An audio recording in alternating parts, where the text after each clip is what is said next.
Di Desa Pedawa, Idi Aceh, pada hari Ahad, tanggal 6 Oktober tahun 1935 Masehi, 8 Rajab 1354 H, lahirlah seorang bayi mulia yang kemudian diberi nama Muhsin. Muhsin kecil, tumbuh dan menghabiskan masa kanak-kanaknya dalam keadaan yatim. Karena ayahnya, Al-Habib Umar bin Abdullah bin Muhammad bin Abdullah bin Aqil Al-Atas, meninggal dunia ketika beliau masih kecil. Beliau adalah seorang ulama yang merupakan keturunan Rasulullah SAW dari Sayyidina Husainra, dari kabilah Al-Atas, salah satu kabilah Alawiyah besar di Hadramaut Yaman Selatan.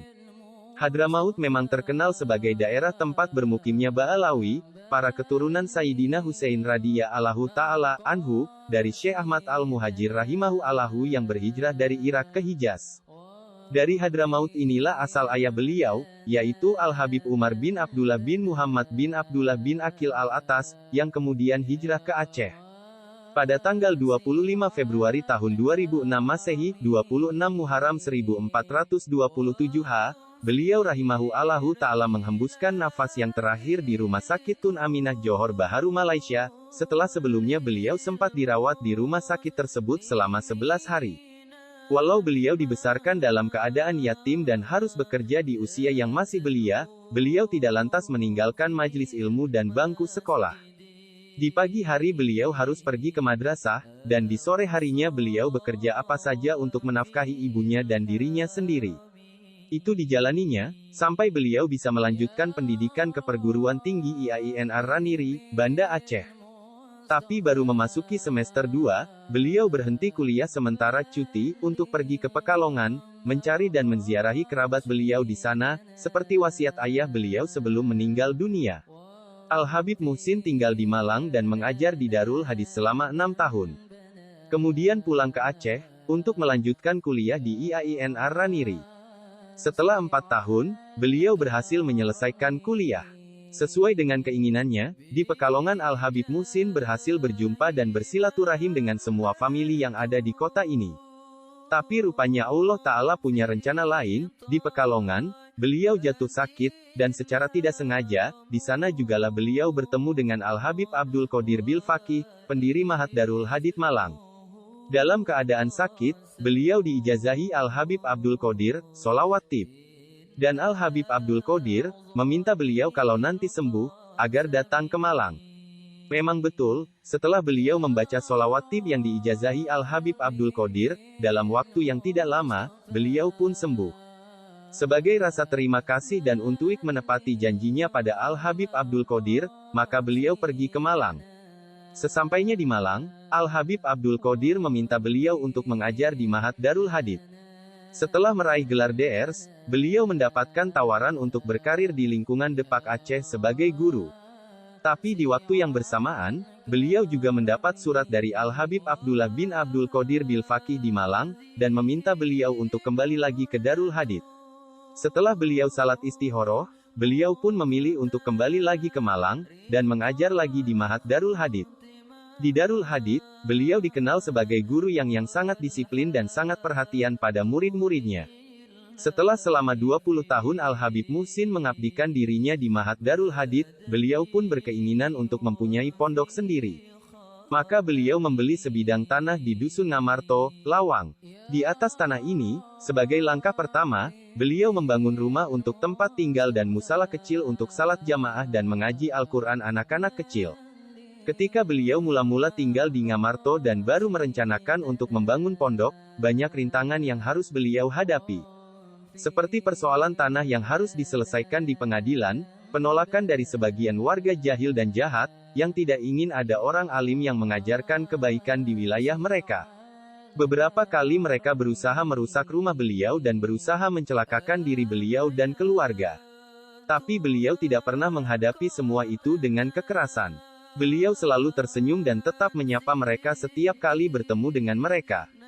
Bahkan ketika ada di antara mereka yang meninggal dunia, beliau bertaziah dan ikut mensalatinya. Setelah 16 tahun beliau tinggal di Malaysia, mengajar, berdakwah dan berziarah, beliau pun kembali ke Lawang, untuk melanjutkan pembangunan pondok yang telah lama beliau idamkan. Sudah menjadi kebiasaan beliau bila hendak melakukan suatu rencana dan pekerjaan, Beliau selalu istihoro kepada Allah Subhanahu wa Ta'ala, dan meminta saran serta nasihat daripada para ulama dan habaib. Adalah Al-Habib Muhammad bin Hussein Ba'abud, pendiri dan pengasuh Ma'had Darun Nasyyin Lawang, yang menyarankan beliau untuk mendirikan pondok pesantren putri, dengan dasar pemikiran, bahwasannya Ma'had untuk putra telah banyak, sedangkan Ma'had untuk putri masih sedikit, dengan bertahap, lokal demi lokal, ruangan demi ruangan dengan bantuan para agniya dan musinin di Malaysia. Akhirnya pembangunan pondok pesantren tersebut selesai dikerjakan.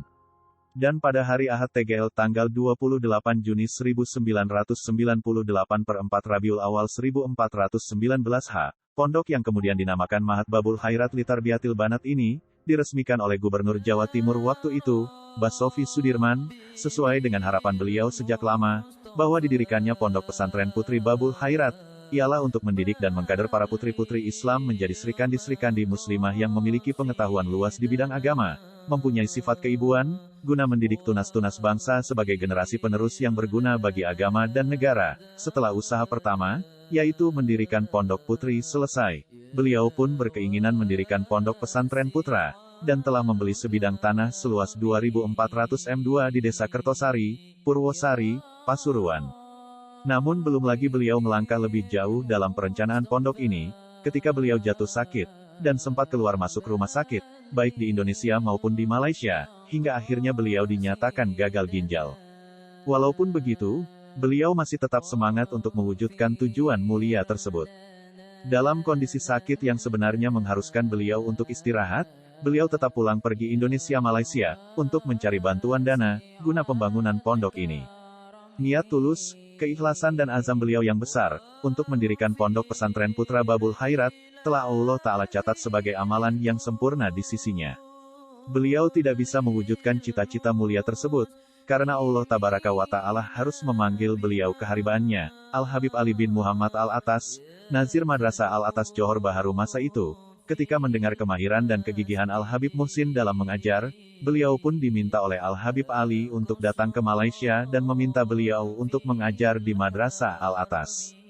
Karena panggilan jiwa dan kecintaan beliau terhadap dunia pendidikan, beliau pun menyanggupi permintaan itu. Setelah bermusyawarah dengan istri dan anak-anak beliau, beliau segera berangkat pergi ke Malaysia, dengan niat untuk berkhidmat pada pendidikan dan lebih mengamalkan ilmu yang ada pada beliau. Sebagaimana di Darul Hadith, di Madrasah Al-Atas, beliau juga sangat dihormati dan dicintai oleh murid-murid beliau. Bahkan dalam waktu yang tidak lama, masyarakat Johor telah banyak yang mengenal dan mencintai beliau. Dengan berbekal doa-doa masyhur yang diijazahkan oleh para datuk dan guru-guru beliau, beliau menekuni ruqyah syariah untuk mengobati berbagai penyakit. Baik penyakit jiwa maupun badan, beliau selalu ikhlas ketika berdoa untuk orang lain. Hampir seluruh semenanjung Malaysia telah beliau datangi hanya untuk berziarah dan mendoakan orang lain.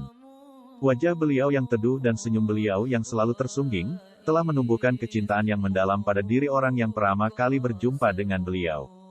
Ada seorang warga negara Malaysia keturunan Jerman bernama Zafir Lembang, ia berkata, belum pernah saya berjumpa dengan seorang yang bisa membuat saya jatuh cinta pada perjumpaan pertama, kecuali perjumpaan saya dengan Habib Muhsin. Kesejukan nasihat dan keberkahan doa Al-Habib Muhsin dikenal luas di Malaysia, sampai-sampai banyak pasangan suami istri yang hendak bercerai.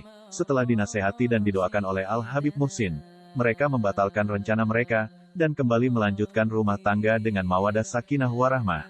Al-Habib Muhsin bin Umar Al-Atas, terkenal di kalangan teman-teman dan para muridnya, mempunyai akhlak yang terpuji dan rendah hati. Begitu juga, orang mengenal beliau sebagai pribadi yang senantiasa menepati janji, dermawan, ikhlas dalam berbuat dan tidak pernah sakit hati pada orang lain. Beliau sangat senang menyambung silaturahim dan berziarah ke sanak keluarga yang tinggal bertebaran di berbagai kota dan negara, bahkan menjelang akhir hayat beliau, ketika beliau sudah sakit-sakitan dan harus cuci ginjal 3 kali sehari, beliau masih menyempatkan diri pergi ke Hadramaut untuk mengenalkan anak-anak beliau dengan kerabat yang ada di sana. Beliau rahimahu Allahu Ta'ala, sangat mencintai anak yatim, dan selalu berusaha mencari dana, guna keperluan hidup, pendidikan, dan masa depan anak-anak yatim. Dan mungkin yang paling berkesan di mata murid-murid beliau, dan teman sesama guru, baik di Ma'had Darul Hadith, Madrasah Al-Atas dan tentunya juga Ma'had Babul Khairat, adalah semangat beliau yang senantiasa membara dalam segala situasi dan kondisi. Untuk bisa terus mengajar murid-muridnya, beliau akan marah sekali, kalau mendapati seorang muridnya bermalas-malasan dan tidak mengulang kaji pelajarannya. Ketika beliau masih mengajar di Ma'had Darul Hadits, hampir tiap malam, menjelang tidur, beliau memeriksa kamar dan tempat tidur murid-muridnya. Beliau akan marah sekali, kalau mendapati seorang muridnya bermalas-malasan dan tidak mengulang kaji pelajarannya. Ketika beliau masih mengajar di Ma'had Darul Hadits, hampir tiap malam, menjelang tidur, beliau memeriksa kamar dan tempat tidur murid-muridnya. Dan apabila didapatinya salah seorang di antara mereka tidak berada di atas tempat tidur, beliau pasti akan mencarinya, keliling pondok, bahkan sampai keluar pondok. Beliau akan terus mencari, sampai ketemu. Kecintaan Al-Habib Muhsin terhadap pendidikan tetap melekat pada diri beliau, sampai hari-hari terakhir menjelang beliau meninggal. Beliau masih menyempatkan diri mengajar, walaupun harus sambil berbaring. Beliau tidak menghiraukan rasa sakit beliau, asalkan bisa tetap mengajar murid-murid yang sangat beliau cintai.